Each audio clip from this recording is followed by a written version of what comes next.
Hürmetli vatandaş, bugünkü leksiyalarımızla başlayımız. Leksiyada sizi kalıyoruz. Washington'dan sözdeyimiz. Bugünkü silahı 2019 yıl 8. ayının 2. günü.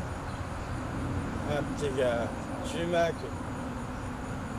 Leksiyalarına başlarsın. Avvalki bir vaziyet şu olsun ki bunda birincisi Amerika Koşmuş Ştatları hükümeti hazır Cungo'ya haber taptılar ki 300 milyar dolarlık Cungo tovarları tam oyda bece koyuştu. 10%'ten tam oyda bece koyuştu. İkincisi Muş'un oyunu görüp de digidek. Ya ki Muş'un aldı kendi digidek. 5. gündekiler hep de Şangay, Hong Kong'da umum yüzde iştaşlar. Namayişi aldığımızda duruptu. Muş ağırlıklı Cungo'nun pozisyonu bir harbi koşun çıkarış, askeri güç ile bastırış, kopoza, tehdit. Sadece şunda kılalam da kılamam da vaziyet hazır. Muşu 3 burger kişiyi devrilip durdu vatandaş. Bugün bazı leksiyalarımızla başlayımız. Mavzumunda Amerika Koşmuş Ştatları tam orada beceni yukarı götürüp Cungo'ya bir kadem men işkimi yol koymadı. Prezident Trump bilen Xi Jinping devletin takdiri bilen oynayışı vatanda mavzulu haber 8. ayının 2. günü Şangay'ın iktisat geziydi ilan kılındı. Haber. Amerika Koşmuş Ştatları'nın prezidenti Trump Cungo'ya tamoyda bece kuyuş tedbirini kıyıksızlığı yukarı götür. Şüphesiz ki yana bir kadem çeksiz yani çek, yukarı çek de besim istedik. Sonra sahasını Cungo'nu yol kuyuşka mecbur kıldı. Lekin Cungo taraf devlet menfaatini hürmet kılış şartı aslında. Bunda besim aldı da Amerika'nın taleplerine makul dişi bulmaydı. Güzet kişiler bunda koturup koydu. Çünkü iktisadi eğer xarasqı duç geldi. Çünkü Amerika iki taraf soda meselesi de katlıklaşıp kaldı. Biri yol koyuşmadı değişti. Çünkü da alakadar taraflar bugünkü Amerika'nın hareketlerine cevap kaytırmağandı. Lekin Xalq gazetinin kol astidagi yer ishora vaqt gazeti Tibetlarga xat yozib mundaq dedi. Jungo savdo urushining ko'lamini tezlatishda avvalgi vazifa qilib o'ringa qo'ymaydi. Avvalgi vazifa qiladigan o'ringa qo'ymaydi. Bu so'zning ma'nosi Amerikaning tahdidiga yo'l qo'ymaymiz deganlikdir. Amerika Kato Tadqiqat Ornu Solu Siyasi Tadqiqat Merkezi'nin maum müdiri Simon Leitzer mundaq ko'rsatdi. İki taraf kelishim imzolaşdan qiyinlik nuqtasi Amerika dal hozir Cungo'ning yo'l qo'yishiga munosabatlik bir kelishim ustida izdirobatıdır. Bu gelişimde siz bilmeyipsiz, ben bilmeyme hazır. Matbuattan bilmeydiğen geplindeydi Simon Efendi. Amerika'da hazır Cungo'nun yol koyuşuğa münasebetlik bir gelişimke izlenevatıdır. Cungo hem Amerika'nın zor derecede bedel koyuşada, yol koyuşunu bedel kılıp tüleşini talep kılıvatıdır, ümmet kılıvatıdır. Cungo kılçılık mı yol koymaydı. Cungo taraf, Amerika tarafının tamojda böcek koyuşuğa cevap kaytırdı. Mavzulu haber 8. ayının 2. günü Chang'an işleri torbiyeti ilan kılındı haber. Bunda başladı.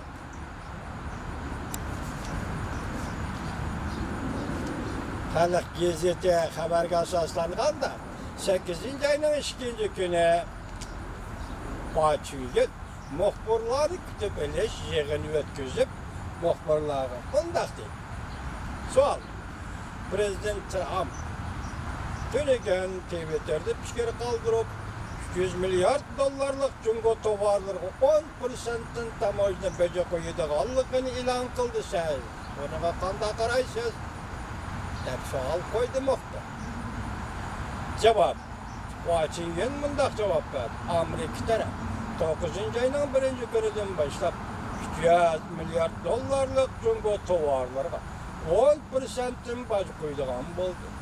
Bu hareket Amerika Cungo işki devlet başlıklarının Osaka'da ortak tonuş kelgenliği de ve bu ortak tonuşka xilap yoldan çıkıp ketkenlik buldu. Məsləhət qilishqa faydasız yoki məsələ həll qilishqa, məsləhətlişishqa faydasız. Cungo bunundan narazı və qat'iy qarshi turdi. Agar Amerika taraf mojdibajini icra qilishni yo'lga qo'yadigan bo'lsa, davlatning jonijon manfaati va xalqning manfaatini qat'iy qo'llaymiz. Bundan kelib chiqadigan barliq oqibatlarga Amerika taraf mas'ul bo'ladi.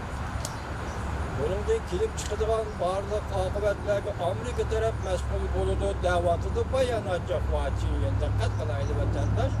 Bu bayonotning bu jumladagi xarakteri hozir savdo tijorat sohasidan olib chiqib, xuddi bir siyosat sohasiga baho bergandek siyosiy ishlar to'g'risida bayonot e'lon qilgandek bir voqeaga aylantirganda nima deydi?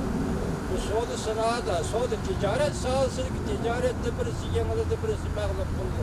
Orada cho'ng ish yo'q. Savdo bor, tijorat bor. Bundan kelib chiqadigan nima oqibat bo'ladi? Ama sen onu Amerika nimaga mas'ul bo'ladi masalan?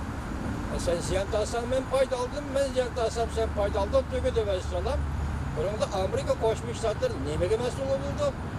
Bak bu yerdagi bayonotni ro'yga qarasimiz vatandosh hozir bu ish o'ta savdo tijorat sohasidan olib ketgandek ko'rinyapti. Cungo taraf her qanday besimni qabul qilolmaydi. Washingtonning gapi. Opposition ishlarni qabul qilmaydi. Prinsipal masalalarda qilchim yo'l qo'ymaydi. Bu Washington emas. Ya'ni shu yerga diqqat qilinglarki, hozirgacha Amerika eg'izga elib boqmagan, lekin Jungoliklar takrorlayotgan bir narsa bor. O nima? Davlatning qadr-qimmati, ikkinchisi davlatning jonajon manfaati. Amerika hech qachon Jungoning jonajon manfaati isrof qilgan emas. Biz vatandoshlarga shunday so'zlab keldik. 13-yildan boshlab, 2013-yildan boshlab so'zlab keldik. Ivan Madras, sobiq prezident Obama hukumatining Osiyo ishlari bo'yicha mas'ul kadri. Shu kishi nima dedi? Jungoning jonajon manfaati sizlarga tanishtirib qoldik, konuşandan Tibet degandek. Bu yerda hozir Amerika Qo'shma Shtatlari Jungoning jonajon manfaatiga gapni eg'iz olmayapti, ammo Jungoning bayonotchilar to'xtamay takrorlayapti. Bu yerda zaten nima gap bor? Enlik yana shuni qo'shimcha bir xabar. Shanghai, yana Hong Kong aviatsiya sohasi.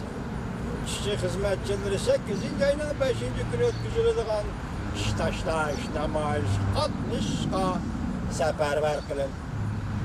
Hozirda xabar 8-ayning 2-kuni Amerika ovozining Xitoy programmasi e'lon qilindi. Xabar unda boshlandi.